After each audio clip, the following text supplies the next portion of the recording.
ทานผู้ชมทำโซมาป่ะ แม่ทันสมมาต่ำพิษ เสียใจแฮงไปห้านต่ำกับเป็ดไปห้านปิ้งมโนกับปิ๊กเฮ้เอาจากกำลังเปลี่ยนแผนใหม่กำลังสิไปห้านพันป่า อยู่แถววัด อยู่แถววัด วิสุทธิ์ แถวท่านหมอโมนี่แหละสิ้นซื้อกับโรงแรมเฮาไปซื้อคนละเบื้อง วังแต่ว่ามันสิมีมันสิเปิดเนาะเพราะว่าถ้าบ่เปิดนี่เฮาสิแบบประมาณว่าเฮาสิ บ่มีเบิร์ดโทรให้เฮาอ่ะโทรไปก่อนจะบอก น้ำมันเฮาหลาย 3นาก้าเซอร์มีเอสอีกเลยนาก้า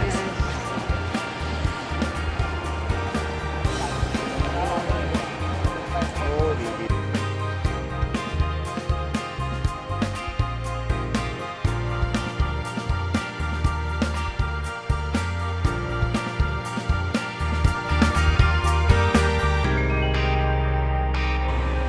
นี่เขาจะมารีวิวของหวานอันทำพิธีได้กินเนาะทานผู้ชมเนาะคือ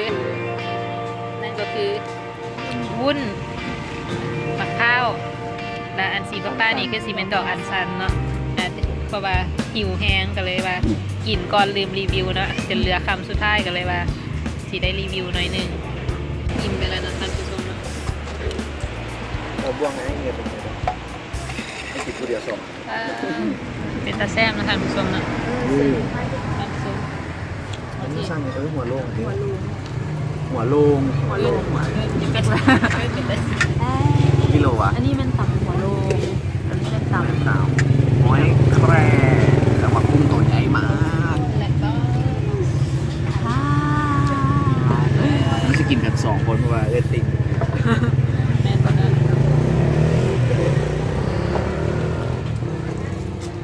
เขาจะกินก่อนละเขาจะ เป็นเนื้อเลยเดี๋ยวผมรีวิวตัวเนื้อ บอกเลยตอนนี้ จีจ๊ะ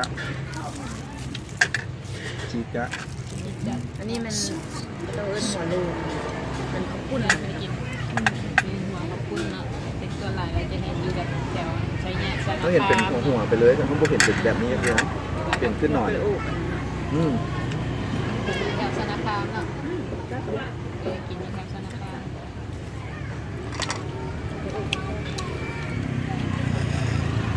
เดี๋ยวรสชาติเป็นจังไงเอามารายงานคือทำคนตื่นบาทหนึ่ง เป็นประเภทต่ำที่เราไม่ค่อย แต่ว่าโดยรวมแล้วโอเค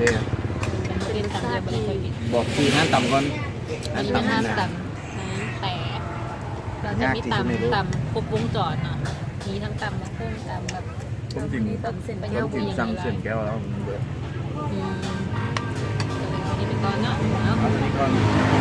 นี่ท่านผู้ชมแก่งเกาเหลาของเรา คือลูกซีน เต็มไปด้วยลูกชิ้นอลังการด้านไหน นั่น ขอ เป็ อน นุญาต อันสีแดงๆอันเป็นอย่างนั้นว่ามัน นั่นเองเนาะพริกนั่นเอง เห็ดเนี่ยบอกเลยอันพักหน้าบอกว่าเชนเนอรี่ป่ะนี่แหละ ถั่วงอกซีนนี่แบบโอเคเลย เอาโอเคคือว่า ถือว่าพา คือ นะ ว่าเอามาปราบความเผ็ดในปากเอาได้ดีขนาด ให้คือแซ่บ รสชาติเว้ย อะไรเนาะ อูมามิอันนี้นึงมาโตะ อันนี้ลงโต๊ะได้โนซะ รสดีเนี่ยมาเขาจะต้มน้ำซุปตั้งแต่เช้าเนี่ยเขาขายทั้งฝือขายทั้งแบบเขาซอยเขาแรงปืนใช้น้ำซุปอันเดียวกัน อูมามิ ว่าเขาจะเป็นลุยก่อนแล้วถึงเจอกันตื้ม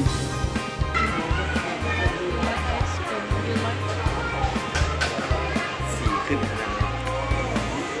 สีหน้าเขาขึ้นเลย สีขึ้นหน้า อะไรคือกินกันอย่างรีวิว ทานสุกวันนี้ของมากินกระแลมเนาะกินของคาวแล้วมากินกับหวานอันนี้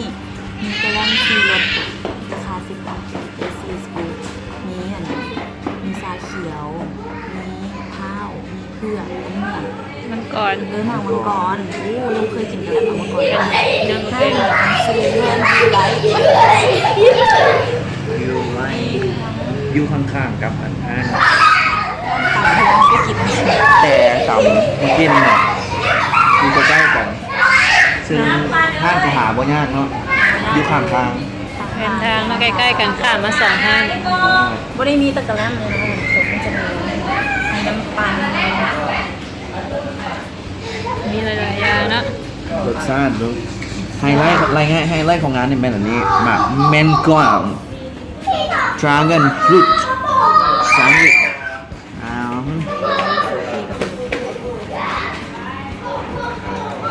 แซ่บเดี๋ยวแซ่บมันจะมีความส้มอ่อนๆส้มหวานอ่อนคล้ายๆเบอร์รี่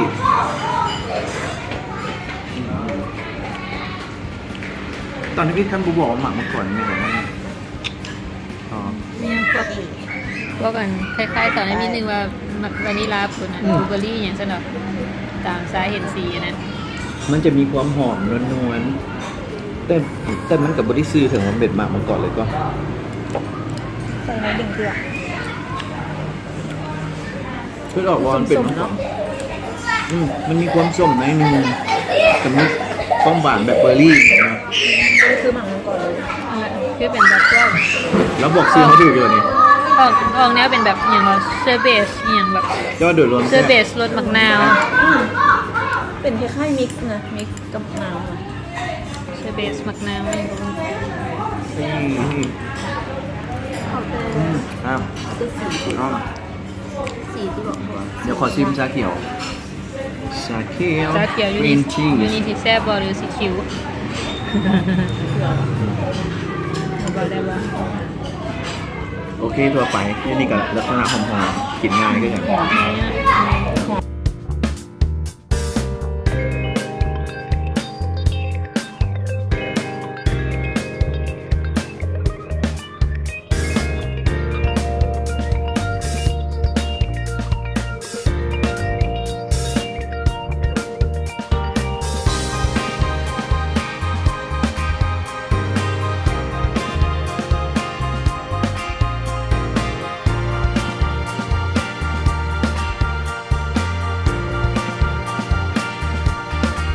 เต็ม5 ดาวนี่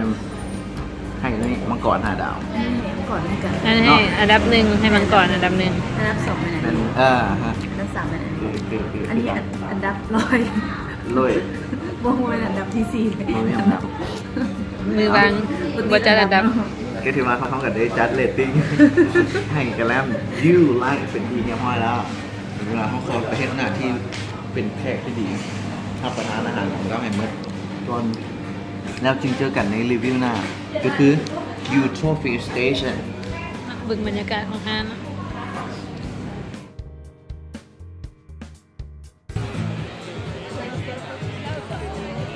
ถ่ายแล้วป่ะ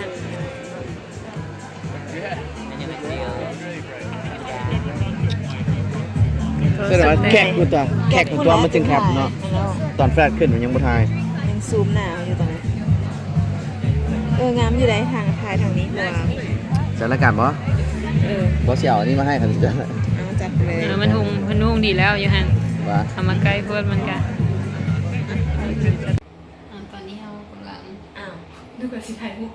บ่ เดี๋ยวถ่ายรายการ เนาะท่านผู้ชมหลังจากที่ว่าเฮาได้ไปรับประทานเครื่องดื่มใต้แสงเทียนใต้แสงเทียนแล้วก็ใต้แสงจันทร์อยู่ที่ห้าน ยูโทเปีย ยูโทเปีย มีแคมน้ำคาดเนาะ บรรยากาศดีพอสมควร และก่อนสิจบมื้อนี้ก็คือคืนสุดท้ายที่อยู่หลวงพ่อบาง เอาให้คุ้มค่า ใช้ชีวิตถึงคุ้มค่าปานนั้นวันปานนั้นว่าทริปนี้สิเซฟสุดเลยกินบักดีๆก็เลยว่าออกไอเดียกันว่าไปซอกแนวมาแก้มกับ2 อันที่ว่าเฮาได้มาจากมื้อเช้านี้ที่ว่ารีวิวให้ทานผู้ชมฟังเบิ่งสองก็คือข้าวกำกับอหย่างสร้างให้กับเหล่าสัตว์โทสร้างให้โดยการไปเบิ้ลเอาปิ้งจีนห้านใหม่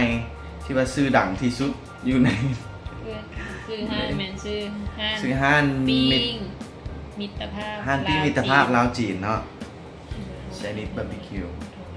มีพร้อมซึ่งมื้อนี้เขาคิดว่าเขาจะกินน้อยๆแต่ว่าเบิ้ลแล้วก็หลายพอสมควรก่อนนอนเพราะว่าเมื่อวานนี้เกิดฝันว่าได้กินบุฟเฟ่ต์ ที่หิวข้าวเองกับว่าได้กินอย่างนี้หลายเอาว่าแล้วกันเดี๋ยวสิกิ๊กซิซิมตัวเด็กก่อนนี่เด็กซิมตัวเด็กก่อนซาโชฟังเสียงดีๆได้ไม่บูแมน แชมเปญ Each แก้วแรกซูมตัวใกล้กล้องอยู่ใส่กล้องอยู่เอ้ยอุ้ยทางพี่ ว่าเป็นอย่างเดี๋ยวอ่านให้เราสะโทมันที่หวานคือเอาตัวเขาซีมัวก็น่าจะเห็นเพราะว่าตัวนี้บ่เห็นแป้งเลย มันจะสีคล้ายๆกัน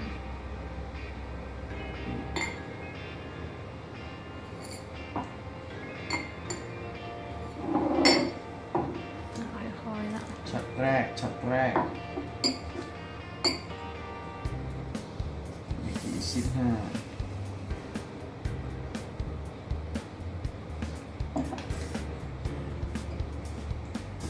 มาเลย อ้าวนี่คุณมาบาท เอาอย่าน้ำใส่แล้วเขากลับมาชนกัน แล้วก็สีบอกทานผู้ชมไปนอนเฮาสิกิน เนี่ยเราก็ปิ้งจีนตามเคยเนาะ มื้อนี้ก็มีแห้งผักแป้นแล้วก็มีเต้าหู้ไข่แล้วก็มีของโปรด ขวา สองเอ้ยนี่เอ้ยเต้าหู้ขวามันมีแฮม แฮม แฮม หมูแฮมแล้วก็มีเห็ดเข็มเนาะเห็ดเข็มถือว่าฮิตหลายอยู่บ้านเฮาแต่ว่ายูนี่จะต่างยูนี่สิ่งที่มันต่างกับมีคือมีกุ้งแล้วก็มีหอยนะมีเครื่องยอเครื่องในหมูแล้วก็มีพุงหมู อืม แล้วก็เห็ดมีเห็ด2ชนิดกับเห็ดหอมพร้อม โอเค ซึ่งว่าเราพร้อมแล้วพิธีกรเรา3คนพร้อมแล้วเราสิมาเชียร์กันนี่เอาปิดทริปเลยนี่ปิดไนท์ทริป แล้วก็ สำหรับ Holiday Dream Season ที่4